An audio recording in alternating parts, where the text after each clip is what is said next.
So when you hear the name Billy the Kid, what's the first thing that pops into your head? A charming rebel? A stone-cold killer? Maybe some kind of hero of the Old West? Well, for more than 100 years, that image has been one of America's most powerful myths. But the real story, well, it's not even close. It's not about a legendary outlaw. It's actually about a nasty business dispute that completely spun out of control, and how the guy who won got to write the history. So, where do we even begin to untangle all this? Well, we're going to start with the legend, the one we all think we know. Then, we'll dig into the truth, which is way more surprising. It was all about business. From there, we'll follow the brutal trail of revenge that just exploded. And we'll see how the sheriff who ended Billy's life was, believe it or not, the same guy who created his myth. And stick around, because we're also going to uncover a broken promise from a governor that might have changed everything. All right, let's just dive right in with the Billy the Kid we all recognize. You know, the fast-drawing, rebellious anti-hero from movies like Young Guns.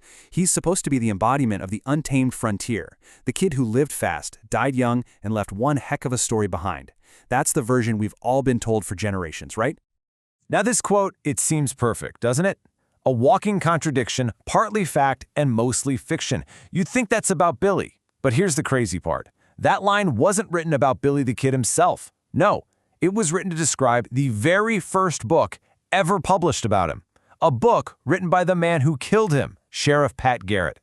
And that contradiction, it's the key to this whole story. So if the legend is mostly fiction, what's the fact? Well, the whole conflict that created Billy the Kid wasn't some noble fight for justice. It was called the Lincoln County War. And at its heart, this was nothing more than a bitter turf war between two rival businesses fighting to control a small town in New Mexico. Forget heroes and villains. This was all about money.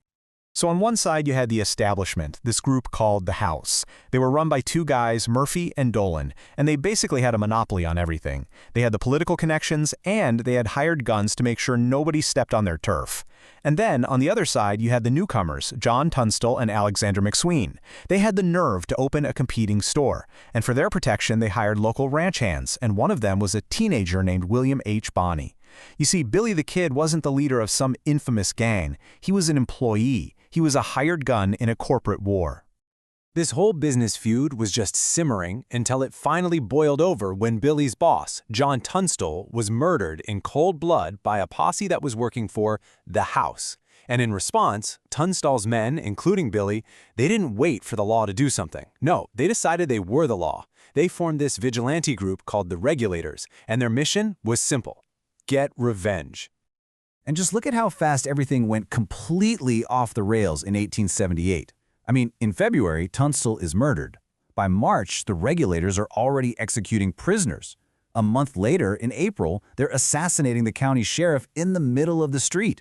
It all comes to a head in July with the Battle of Lincoln, a massive 5-day gunfight that only stopped when the U.S. Army literally had to step in. This was a brutal, ugly war, and Billy the Kid was right in the thick of it all. So after the war ended, the surviving Regulators were now fugitives. A new sheriff, a guy named Pat Garrett, was brought in to hunt them down. But here's the thing about Garrett. His biggest legacy isn't that he killed Billy the Kid, it's that he's the one who pretty much invented the legend of Billy the Kid.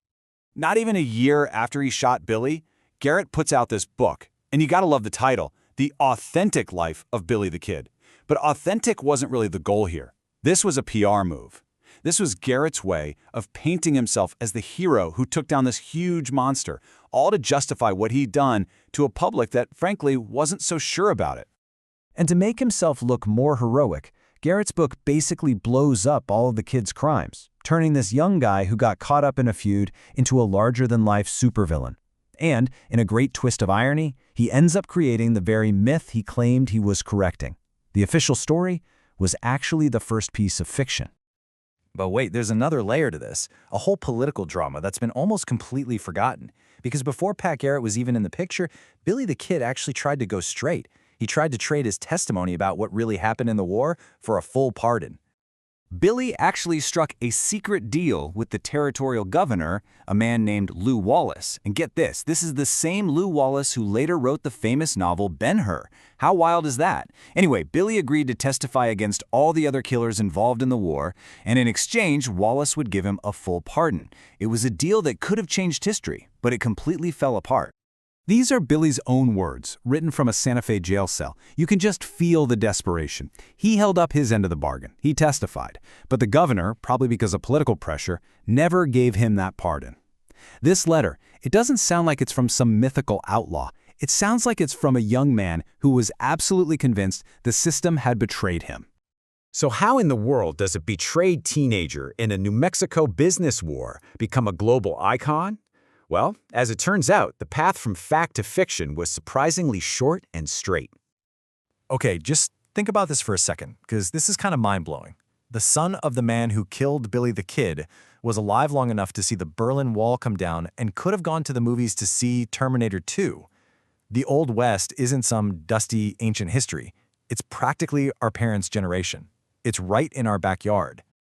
So here it is. Here's the recipe for how you make a myth. Step 1, you start with the reality, a nasty business war. Step 2, the winner, Pat Garrett, writes the first draft of history to make himself look good. Step 3, those sensational dime novels come along and turn the whole story into a romantic adventure. And finally, Step 4, Hollywood gets its hands on it and beams that story across the entire planet, cementing the legend for good. You know, in the end, the story of Billy the Kid isn't really about one guy. It's a story about storytelling itself. It shows you how the winners almost always get to write that first draft of history, and how a messy, complicated truth can get polished and shined over time into a simple, powerful myth. Which really leaves you with one last question to chew on.